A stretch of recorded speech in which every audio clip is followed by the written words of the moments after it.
اور امام رکھنے سے پہلے کسی معتبر مستند عالم سے اس کی تصدیق اور تحقیق کروا لیا کرو۔ آج کل یہ بڑی مصیبت ہے کہ یہ لوگ سنی بن کے گھس جاتے ہوتے نہیں سنی، پہلے بن جاتے ہیں چند روز کے لیے، جب گھس جاتے ہیں اپنے پیر جما لیتے ہیں آہستہ آہستہ، پھر اپنی جڑیں مضبوط کر کے اپنے پر نکالتے ہیں، تو پھر وہ مسجد اڈا بن جاتی، اب وہاں فتنہ فساد، عدالتوں میں کیس مقدمے۔ تو اگر شروع سے ہی تم ہوشیار ہو جاؤ، بیدار ہو جاؤ، تو یہ مصیبتیں پیدا نہ ہو۔ اور میں تو سمجھتا ہوں اس کی بہت بڑی وجہ یہ بھی ہے کہ ہمارے سنی حضرات میں سے بہت سے ایسے لوگ ہیں جو مسجدوں میں جا کے نماز نہیں پڑھتے، مسجدوں میں نہیں جاتے، وہ آتے ہیں باقاعدگی کے ساتھ اور وہ کوئی نہ کوئی کسر پسر شروع کرتے ہیں کہ صاحب یہ صفیں یوں ہونی چاہیے، دریا یوں ہونی چاہیے، یہ یوں ہونا چاہیے۔ پتہ وہ کیوں دخل اندازی کرتے کہ نمازیوں کو یہ پتہ چلے کہ ہم ہمیشہ آنے والے، جب وہ دخل دیتے رہتے ہیں نا یوں ہونا چاہیے یوں ہونا چاہیے، تو نمازی سمجھتے ہیں کہ ان کو بڑی دلچسپی ہے مسجد کے امور کے ساتھ، وہ ان کو ترجیح دیتے ہیں اور اس طرح وہ کمیٹی میں گھس جاتے ہیں اور پھر آہستہ آہستہ وہ مصیبت پیدا کر دیتے ہیں۔ ہمارے لوگ جاتے ہی نہیں، ہمارے لوگ تو مسجد میں اللہ ماشاءاللہ سارے ایسے نہیں نمازوں میں مل جاتے، اور جب وہ قبضہ جما لیتے ہیں اور یہ دیکھتے ہیں کہ پانی سر سے اونچا ہو گیا تو اب یہ چلے جاتے ہیں۔ جب یہ جاتے ہیں تو وہ کہتے ہیں صاحب پہلے تو ہم نے کبھی آپ کو دیکھا نہیں، نماز میں تو آپ آتے نہیں اور آج آپ لڑائی کرنے کے لیے آ گئے، پھر ان کے جانے کا کوئی اثر نہیں ہے۔ تو اگر تم پہلے ہی مسجدوں میں باقاعدہ جاؤ آؤ حاضری دو تو مخالف کو پتا ہوگا کہ یہ باقاعدہ مسجد میں آتے جاتے ہیں، یہاں ہماری دال نہیں گلے گی، وہ چپ کر نماز پڑھ کے چلا جائے گا، گڑبڑ نہیں کرے گا، کیونکہ وہ سمجھتا ہے کہ یہ موجود ہے، اور جب تم نہیں موجود ہو تو وہ ضرور گڑبڑ شڑبڑ کرے گا۔ اس واسطے ہوشیار ہو وہ۔ تو اعلیٰ حضرت امام اہل سنت کے فضائل اور آپ کے کمالات آپ سن رہے ہیں اور ابھی ان دنوں میں سنتے رہیں گے۔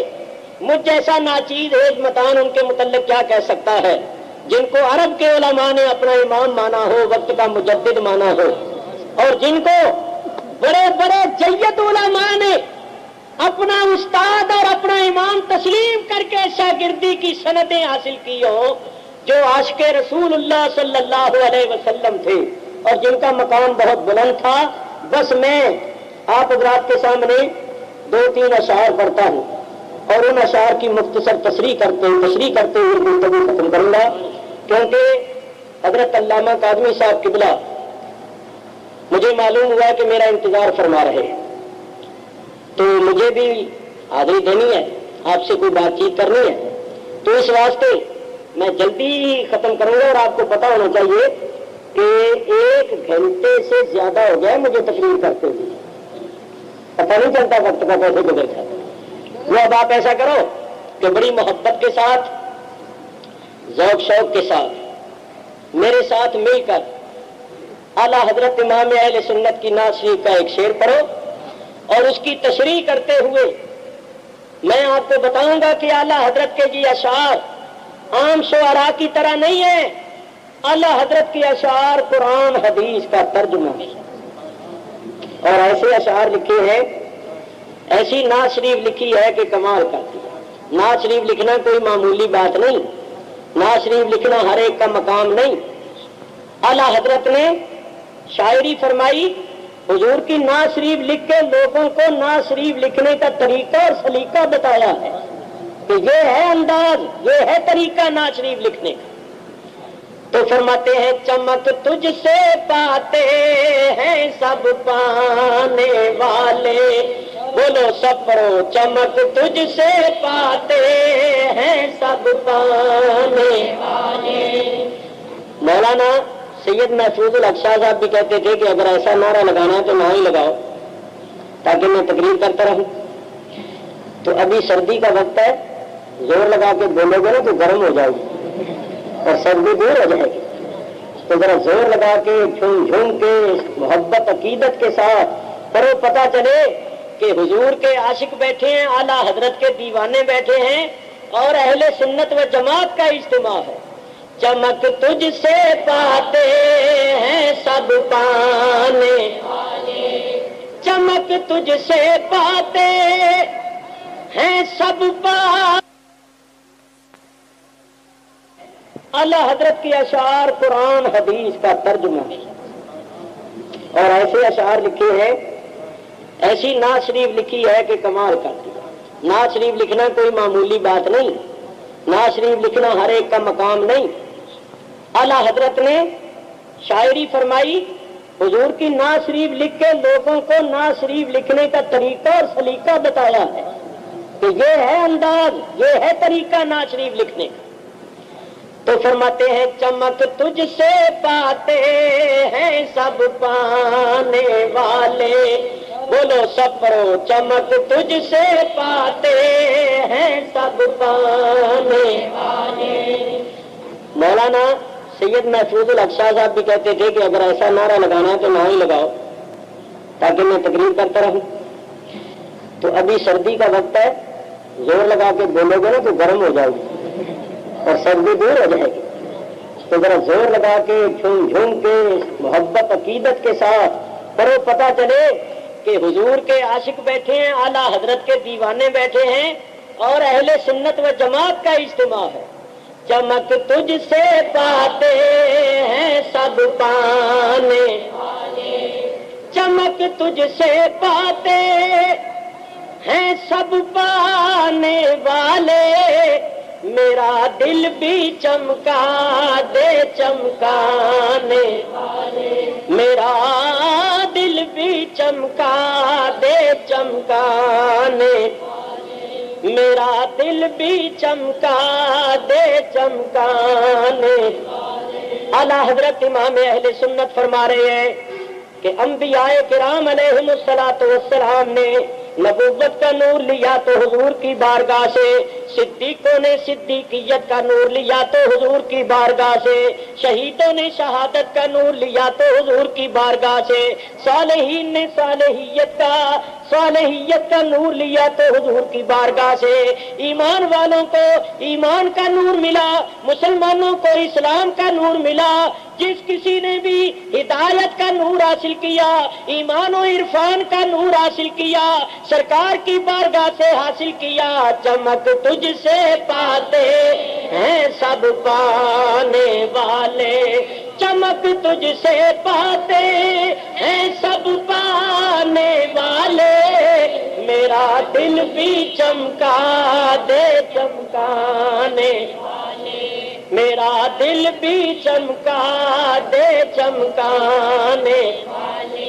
سنو، اللہ تعالیٰ ارشاد فرماتا ہے وَسِرَاجًا مُنِيرًا، میرا حبیب چمکا دینے والا آفتاب ہے۔ نبی کریم ہے آفتاب، اور صرف آفتاب نہیں، چمکا دینے والے، روشن کرنے والے آفتاب، سراج نہیں، سراجم منیرا، چمکا دینے والے آفتاب۔ تو حضور ہیں چمکا دینے والے آفتاب، و باقی سارے نبی ہیں ستارے۔ یہ میں نہیں کہتا، امام شرف الدین بوسیری صاحب قصیدہ بردہ شریف فرماتے ہیں فَإِنَّهُ شَمْسُ فَضْلِهُمْ كَوَاكِبُهَا يُظْهِرْنَ أَنْوَارَهَا لِلنَّاسِ فِي الظُّلَمِ۔ فرماتے ہیں نبی کریم علیہ الصلوۃ والسلام نبوت و رسالت فضل و کمال کے آفتاب، اور باقی سارے نبی آپ کے تارے۔ امام فرماتے ہیں جس طرح اس آسمان کے تارے اس وقت چمکتے ہیں جبکہ آفتاب پردے میں ہو، اور ان تاروں میں حقیقت میں نور ہوتا ہے آفتاب کا۔ اگر آفتاب کا وجود پردے میں نہ ہو تو یہ تارے چمکتے ہوئے نظر نہ آئے۔ تو اس آسمان کے ستارے آفتاب کے انوار کو ظاہر کرتی ہیں، حالانکہ آفتاب پردے میں ہوتا ہے۔ اسی طرح جب تک نبوت کا آفتاب پردے میں رہا، آسمان نبوت پر ہزاروں نبی ہدایت کے تارے بن کر چمکتے رہے، مگر ان میں جو انوار تھے، جو چمک تھی، وہ آفتاب نبوت حضرت محمد مصطفیٰ صلی اللہ تعالی علیہ وسلم کی چمک۔ تو چمک تجھ سے پاتے ہیں سب پانے والے، سارے نبیوں میں جو چمک تھی، سارے نبیوں میں جو انوار تھے،